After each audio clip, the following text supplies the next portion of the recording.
About 3 years ago, the Arlington Area Renewal Project was launched by a group of local residents who were concerned that the pride and spirit they felt used to characterize the town of Arlington was not as strong as before.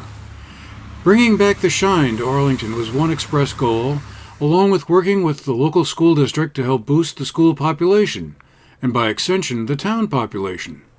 The group held some of its early meetings at the Arlington Memorial High School, organizing into several different committees to focus on issues like housing, education, business development, and town government.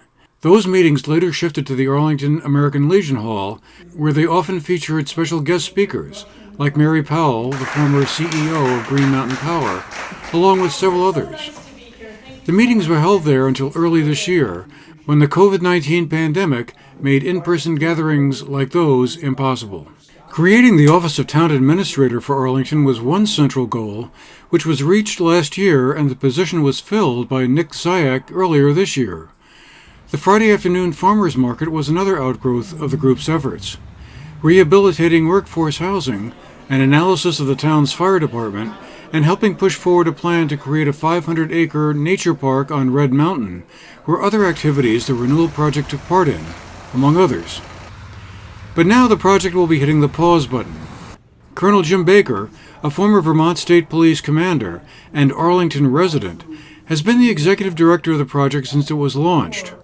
Earlier this year, he was tapped by the Scott administration to take over as the state's commissioner for the Department of Corrections, which coincided roughly with the 3 years he agreed to help lead the renewal project.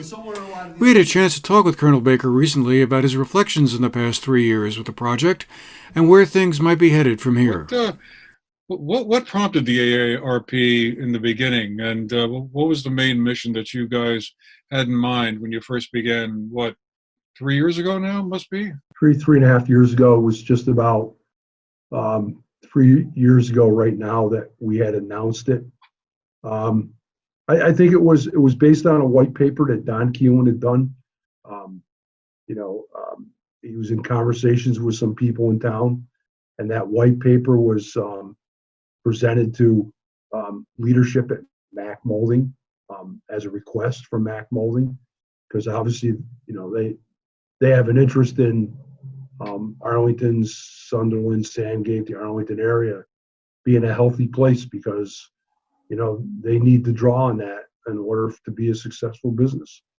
And so that white paper was done by Don, and it talked about some of the challenges that the town faced. And the suggestion was that some type of volunteer group with a leader would be put together to address some of those issues. And that's really how it got started. So how, as you look back then over the past 3.5 years, how successful was it? Or is there still some unfinished business left? Well, isn't there always unfinished business, right? Yeah. I mean, I don't care what project you start on. Even if you build a house, it's always unleft areas to work on. The plan all along was, this was graciously supported by Mac Molding. The plan was all along for 3 years. The goal was to try to get as much energy and synergy built in town as we could in 3 years, with focused on certain things that we wanted to accomplish. And I think looking back on it, we accomplished a good share. COVID kind of stopped things in its tracks, and our last meeting, I believe, was in January. This is not the way we expected it to end. But when I look back on it, I think we've had quite a bit of success.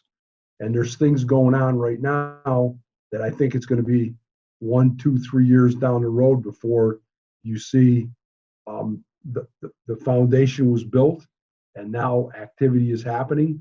And I think the best is yet to come. Moving forward, the folks that were around and active in the renewal project, conversations will continue.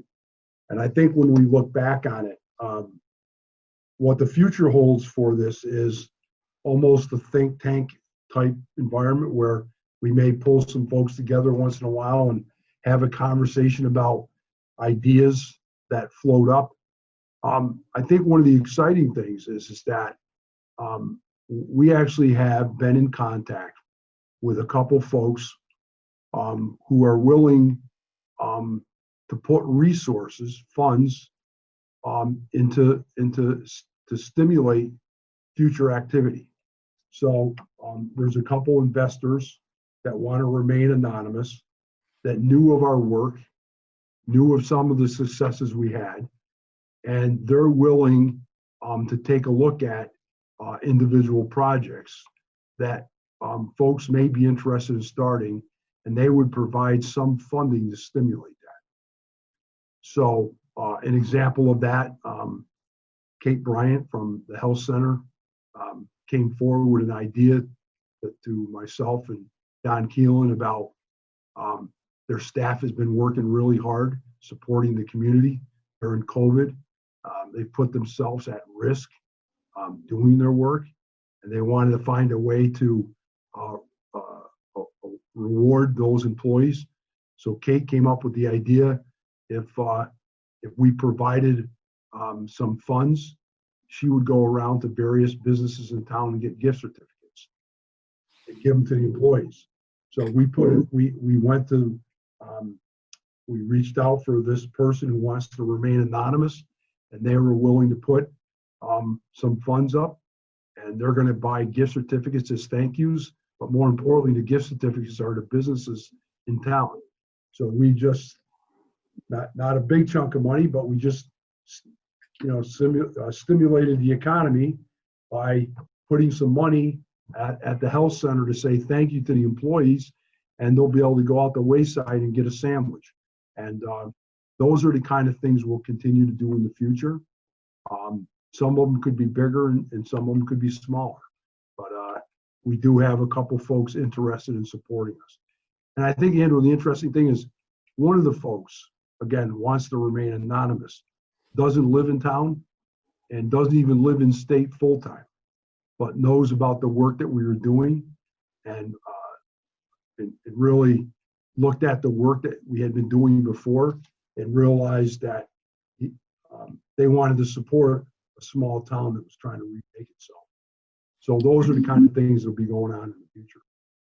With a hoped-for sale of the town's former Catholic church hopefully moving forward, as well as arranging for the sale of the 500 acres on Red Mountain, an initiative being led by Arlington High School teacher Hooper Pickering, the final chapter of the project may not yet have been written. For the GNAT-TV News Project, I'm Andrew McKeever.